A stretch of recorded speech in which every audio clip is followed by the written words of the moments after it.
Assalamualaikum warahmatullahi wabarakatuh. Selamat pagi anak-anak. Semoga kalian semua tetap dalam keadaan sehat ya. Hari ini kita akan mempelajari tema 1, subtema 1, pembelajaran 2. Nah, kemarin kalian sudah mempelajari tentang ciri-ciri makhluk hidup.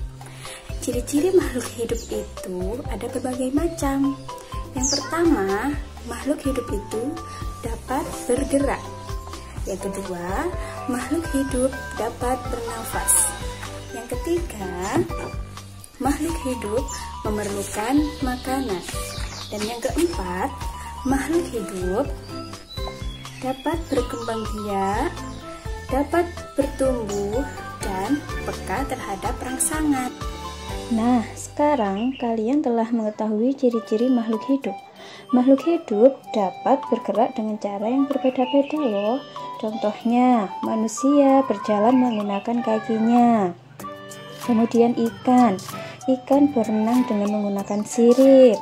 Kemudian cicak itu merayap di dinding.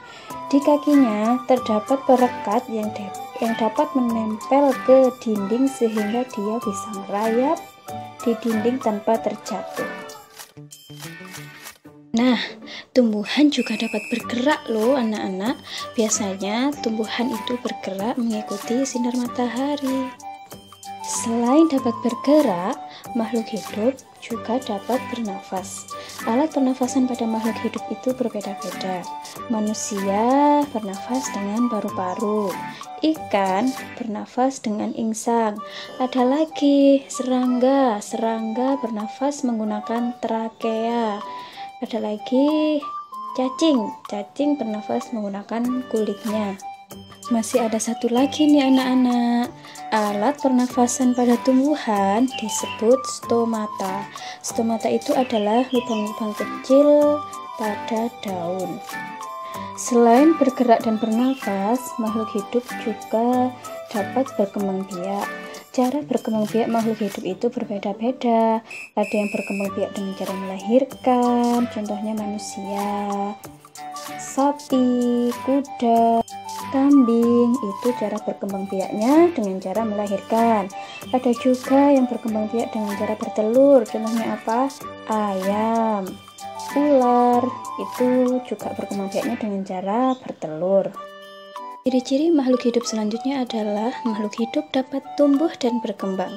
Tumbuh artinya bertambah ukuran tinggi dan beratnya. Berikut ini adalah contoh pertumbuhan pada manusia dan pertumbuhan pada ayam. Dan ini adalah contoh pertumbuhan pada tumbuhan kecambah. Ciri-ciri makhluk hidup yang lainnya adalah makhluk hidup memerlukan makanan dan air. Manusia memerlukan tumbuhan dan hewan untuk makanannya. Sebagian hewan juga memerlukan tumbuhan untuk makanan. Sedangkan tumbuhan memerlukan air dan cahaya matahari untuk makanannya. Selain itu, makhluk hidup juga peka terhadap rangsangan. Kepekaan makhluk hidup terhadap rangsang berbeda-beda. Contohnya, daun putri malu akan menutup daunnya jika kita sentuh. Contohnya lagi, pada hewan kaki seribu, jika kita sentuh maka dia akan menggulungkan badannya.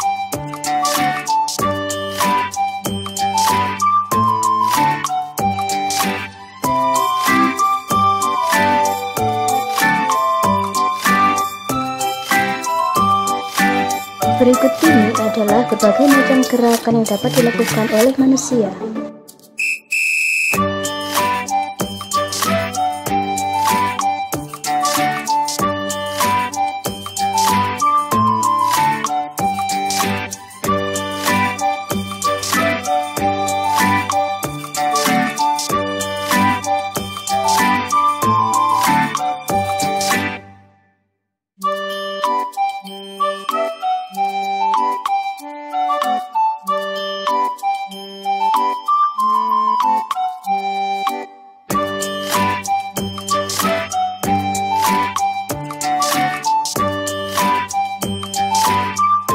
Demikian penjelasan materi pada tema 1, subtema 1, pembelajaran 2. Semoga bermanfaat ya anak-anak. Wassalamualaikum warahmatullahi wabarakatuh.